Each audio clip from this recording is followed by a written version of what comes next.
नमस्कार दोस्तों, आज हम इस टॉपिक के बारे में बात करने जा रहे हैं जिसका नाम है गायनेकोमेस्टिया। दोस्तों, ये ज़्यादातर प्यूबर्टी में होता है, जब हम यंगस्टर होते हैं तब ये होता है। और किस दवाई की वजह से होता है और किस हार्मोन की वजह से होता है और आपको क्या क्या दिक्कतों का सामना करना पड़ता है। अगर आपको गायनेकोमेस्टिया है तो आप एक तो टाइट टी शर्ट नहीं पहन सकते, और अगर आप पार्क में नहा नहीं सकते और किसी दोस्त यार के यहां जाएंगे तो आपको मजाक बनाएंगे। तो ऐसे ही बहुत सारे कारण होते हैं गायनेकोमेस्टिया के।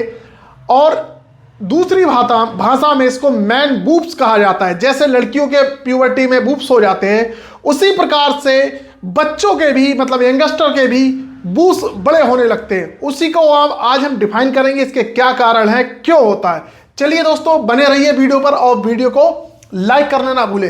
दोस्तों, गायनेकोमेस्टिया या man boobs, gynae means female, mastia means gland. तो गायनीमेस्टिया मीन्स जो फीमेल ग्लैंड है उसके बारे में। ज्यादातर ये प्यूबर्टी में होता है, 13 से 16 साल तक की उम्र में ही होता है। ये दोस्तों कुछ नॉर्मल हार्मोन जो उनके डेवलपमेंट के लिए जरूरी होते हैं, वो उनका स्तर कुछ बढ़ जाता है, तो उनका लेवल बढ़ जाएगा। इसकी वजह से गायनेकोमेस्टिया होगी। टेस्टोस्टेरोन लेवल रहेगा, एस्ट्रोजन इसमें ज्यादा बढ़ जाएगा। हार्मोन तो नॉर्मल हो जाता है, मगर पुरुषों के नीचे जो ग्लैंड्स होती हैं वो बढ़ जाती हैं, और वो हमेशा के लिए वैसे ही रहती है।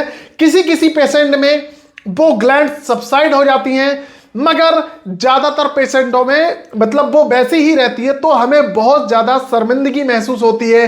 जैसे मैंने ये टी शर्ट पहन रखी है तो इसमें नहीं दिख रहा है। अगर गायनेकोमेस्टिया हो तो एक उठाव सा हो जाता है उसमें। तो मैं आप इसके कारण बताऊंगा। दोस्तों, कारण क्या होते हैं, सबसे पहले आप इसके कारण जान लीजिए। कारण बहुत ही बढ़िया है इसके। देखो दोस्तों, अंडकोश में चोट लग गई हो, आपके टेस्टिस में चोट लग गई हो कभी भी, या कोई बीमारी हो जिससे कि आपका मेल हार्मोन टेस्टोस्टेरोन कम बनता है, तो उसके चक्कर से होता है। या आपको थायराइड हाइपरथायराइडिज्म है या हाइपोथायराइडिज्म है तो होता है। ओबेसिटी, आपकी बहुत ज्यादा फैट बढ़ा हुआ है, आप बहुत मोटे दिखते हो, या लीवर या किडनी का कोई भी ऐसा डिजीज है उसमें होता है, या फिर आपके लंग में कैंसर है, या पिट्यूटरी का कैंसर है, या लिवर का कैंसर है, या एड्रिनल ग्लैंड का कैंसर है। तो इन कैंसरों में इस ग्लैंड के हार्मोन बढ़ जाते हैं और गायनेकोमेस्टिया होती है। बाकी दोस्तों, अब मैं आपको बताऊं, अगर कोई हीरोइन ड्रग्स ले रहा है, हीरोइन जो ड्रग होती है वो लंबे समय से ले रहा है, या अल्कोहल ले रहा है, तब भी ये होती है। अब मैं दोस्तों, इसके जो ड्रग होते हैं, जो हमारी बॉडी पे मतलब मेडिसिन होती है, उसके इफेक्ट से भी ये गायनेकोमेस्टिया होती है। वो कौन कौन सी ड्रग है उनके बारे में बताऊं दोस्तों। स्टेरॉइड होता है, जो कि आप जो यंगस्टर होते हैं वो कभी कभी बहुत ज्यादा पतले होते हैं और फिर वो स्टेरॉइड खाते हैं, बीटामेथासोन लेंगे, डेक्सामेथासोन लेंगे, जिससे कि बॉडी में बहुत ज्यादा फैटी हो जाती है। और लोग कहते हैं लो मैं दवाई खा रहा हूं, और फैट का डिपोजिशन हो जाता है। ठीक है, फ्रूसेमाइड हो गई, ये डायबिटिक ड्रग है। एड्स की कोई भी मेडिसिन हो गई, या आपकी डाइजिपाम हो गई, एंटी डिप्रेसेंट, डिजॉक्सिन हो गई, या मेटाक्लोप्रामाइड। डिजॉक्सिन तो, या फिर कैल्शियम चैनल ब्लॉकर हो गया कोई, मेटाक्लोप्रामाइड होती है, आपकी पलटी को रोकती है। और ये सब इन ड्रग्स की वजह से भी आपको गायनेकोमेस्टिया होती है। गायनेकोमेस्टिया क्या होती है ये मैंने आपको बता दिया। और दूसरा होता है gynaecomastia vs pseudo gynaecomastia. Gynaecomastia वजन बढ़ने की वजह से होता है। इन दोनों में आप कैसे डिफरेंस करेंगे वास्तव में गायनेकोमेस्टिया है या स्यूडो गायनेकोमेस्टिया है। तो उसी के लिए दोस्तों क्या करना पड़ता है, जो गायनेकोमेस्टिया होती है इसमें क्या होता है, जब हम एग्जामिन करेंगे तो ब्रेस्ट के टिश्यू बहुत सख्त होंगे। अपन पैल्पेट करके देखेगा, कोई भी डॉक्टर उसको पैल्पेट करेगा तो क्या यहाँ पर जो टिश्यू होंगे वो बहुत हार्ड होंगे, सख्त होंगे, और निप्पल के नीचे गांठ भी मिलेगी, और मे बी पेन, और उसमें दर्द भी हो सकता है। गायनेकोमेस्टिया में 100% नहीं होगा, मगर कुछ केसों में दर्द भी हो सकता है। अगर स्यूडो है, मतलब अगर आपको लग रहा है उसकी तरह से, तो उसमें कोई पेन नहीं होगा, कोई डिपोजिशन नहीं होगा टिश्यू का, और कोई भी गार्ड नहीं होगा। आप जैसे ऐसे करके देखेंगे तो वो नॉर्मल बिल्कुल सॉफ्ट होगा, वो होता है स्यूडो। तो इन्हीं दोनों के लिए एग्जामिन करने के लिए क्या करना होता है, फिजिकल एग्जामिनेशन, जिसको हम डायग्नोस बोलते हैं। डायग्नोस करेंगे तो हम देखेंगे गायनेकोमेस्टिया है कि स्यूडोमोनास्टिया है, तो वही हम डायग्नोस करेंगे। तो किसी अंग की वजह से तो नहीं है, पहले हम देखेंगे किसी और अंग की वजह से तो नहीं है, किसी और ऑर्गन की वजह से तो नहीं है, किसी बीमारी की वजह से तो नहीं है। जैसा कि मैंने पहले आपको बताया, किडनी डिजीज हो गया, लिवर हो गया आपका डिजीज, या फिर लंग का कैंसर हो गया, एड्रेनलिन का कैंसर हो गया, लिवर का कैंसर हो गया, या कोई वैसे कैंसर है तो उसकी वजह से तो नहीं है। तो भाई साहब हम इसको टेस्ट कराएंगे, पहले ब्लड टेस्ट के हार्मोन का टेस्ट कराएंगे, मैमोग्राफी करवाएंगे, सीटी स्कैन कराएंगे और टिश्यूज का अल्ट्रासाउंड भी कराएंगे। अब दोस्तों कॉज इसके क्या क्या होते हैं।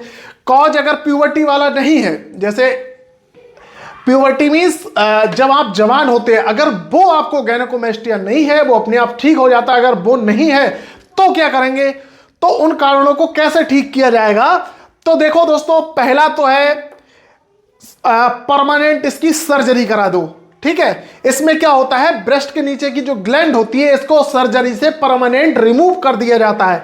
इसमें भी 2 स्टेप होते हैं दोस्तों, और इसमें एनेस्थीसिया देने की जरूरत नहीं पड़ती है, नॉर्मल लोकल एनेस्थीसिया देते हैं। तो है लाइपोसक्शन। लाइपोसक्शन में क्या होगा, इंजेक्शन लगा के सुन्न कर दिया जाएगा और चारों तरफ से 2-4 इसमें चीरे लगा दिए जाएंगे और जो एक्स्ट्रा फैट का डिपोजिशन है वो निकाल दिया जाएगा चारों तरफ से। चारों तरफ से इसलिए निकाला जाएगा, ओपन नहीं करा जाएगा, क्योंकि फिर आपके जो टांके दिखेंगे बहुत ज्यादा और दिखेगी कि सर्जरी हुई है। ऐसा दूसरा है, ग्लैंड को हमेशा के लिए निकाल दो। ग्लैंड जब हमेशा के लिए निकालेंगे भाई साहब तो उसमें चीरा लगाना पड़ेगा, चीरा लगाना पड़ेगा तो ओपन करना पड़ेगा, ओपन करना पड़ेगा तो उसमें टांके लगाने पड़ेंगे। नॉर्मली अगर उसको चीरा लगा के हम लगाते हैं तो टांके लगाएंगे तो दोस्तों ओपन होगा। तो ओपन के लिए हम ऐसे ओपन का वो रिमूव करके उसमें ऐसे टांके लगा देते हैं जो अपने आप गल जाते हैं, सेल्फ मतलब गल जाते हैं। और टांके लगाने के बाद फिर हम ऐसे उसको वस्त्र पहनाएंगे, कपड़े पहना देंगे बिल्कुल टाइट वाले, जिससे कि कोई दिक्कत ना हो, और लगातार उसको 24 आवर पहनाए रहेंगे टाइट कपड़े, क्योंकि दोबारा से वो ग्लैंड रिकवर मतलब रिसाइकिल में ना आए। और जो टाइट कपड़े वो सिर्फ नहाने जाएगा तभी वो टाइट कपड़े निकाले जाएगा, वरना वो टाइट कपड़े नहीं निकाले जाएंगे। और इसके लिए हम क्या करें क्या ना करें दोस्तों, अगर आपकी सर्जरी हुई है तो जाहिर सी बात है आपको डॉक्टर 7 दिन के बाद ही बुलाएगा, क्योंकि एक बार ड्रेसिंग करेगा टांके अपने आप डिसॉल्व हो जाएंगे।